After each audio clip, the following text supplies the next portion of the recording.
नमस्कार, the Bihar today news में आपका स्वागत है। आज की तमाम बड़ी खबरों को लेकर मैं हूं सोनाली। जन अधिकार पार्टी प्रमुख पप्पू यादव ने नीतीश सरकार पर तीखा हमला बोला है। उन्होंने कहा कि बिहार गरीबी में 26वें और भूख में 25वें स्थान पर है। इसके अलावा बेरोजगारी और शिक्षा में भी बिहार सबसे निचले पायदान पर पहुंच गया है। उन्होंने कहा कि बिहार सरकार ने बेरोजगारी को 46% से ऊपर पहुंचा दिया है। लोगों के पास खाने के लिए अनाज नहीं है। बाढ़ और कोरोना ने आम जीवन को तबाह कर दिया है। आपदा के समय घरों से निकलने वाले लोग अपनी पीठ और बेरोजगारी में सबसे अपने मुंह मिठू बनने की कोशिश में नीतीश कुमार खुद को हेल्थ और एजुकेशन में सबसे अंतिम नंबर। बेरोजगारी के कारण गरीबी और भूख से तड़प रही जनता के लिए इससे ज्यादा मजाक नहीं हो सकता। दुनिया का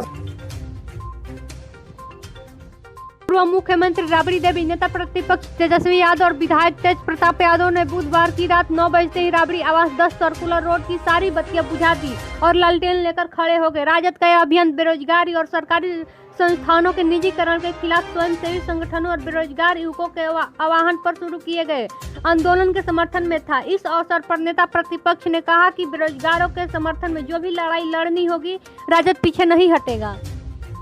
स्वास्थ्य मंत्री मंगल पांडे ने कहा कि तेजस्वी का विरोध जताने का तरीका जनता को भरमाने वाला है। उनके पास अपना कोई आइडियोलॉजी नहीं है, इसलिए दूसरी बार वे ताली थाली एवं दिया जलाने की कॉपी कर बिहार के लोगों से विकास रूपी लाइट को ऑफ कराकर फिर से लालटेन युग में जीने को प्रेरित कर रहे हैं।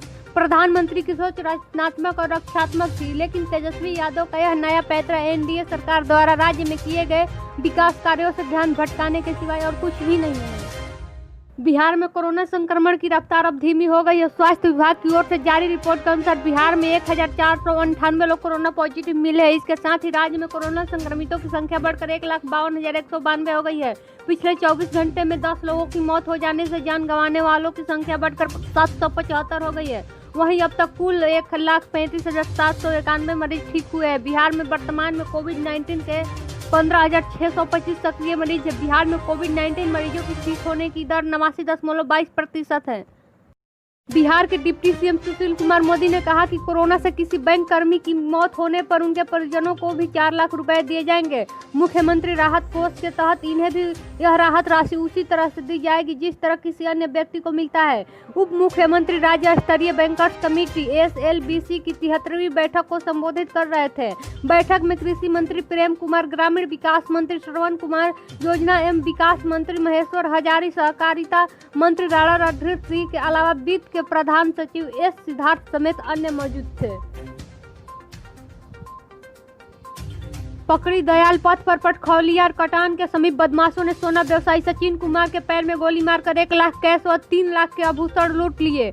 जख्मी व्यवसायी पकड़ी दयाल बाजार के निवासी है। चोरमा चौक पर उनकी आभूषण की दुकान है। इलाज के लिए व्यवसायी को सदर अस्पताल में भर्ती कराया गया है। बताते हैं कि 2 बाइक पर सवार 4 बदमाशों ने लूट की घटना को अंजाम दिया। भागते समय एक बाइक पर सवार 2 बदमाश असंतुलित होकर गिर पड़े, जिसे राहगीरों ने पकड़कर धुनाई कर दी। मौके पर पहुंची पुलिस ने दोनों को गिरफ्तार कर लिया। पटना एम्स में कोरोना वैक्सीन के दूसरे चरण के ट्रायल की प्रक्रिया शुरू हो गई है। इसके लिए वॉलंटियर्स को आमंत्रित किया गया है। हैदराबाद की भारत बायोटेक और ICMR द्वारा बनाई गई वैक्सीन का पहला चरण पूरी तरह सुरक्षित रहा था। पहले चरण में 50 लोगों पर ट्रायल किया गया था, उसमें किसी पर कोई विपरीत असर नहीं पड़ा।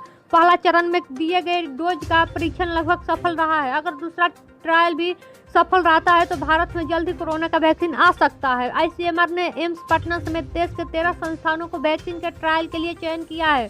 पटना एम्स में सबसे पहले ट्रायल शुरू किया गया था।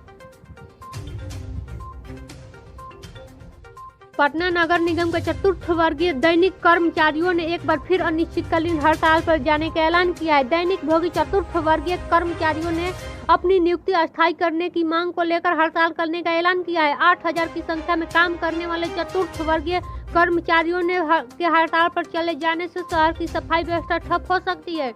शहर की सफाई की पूरी जिम्मेदारी इन्हीं दैनिक भोगी कर्मचारियों के कंधों पर टिकी हुई है।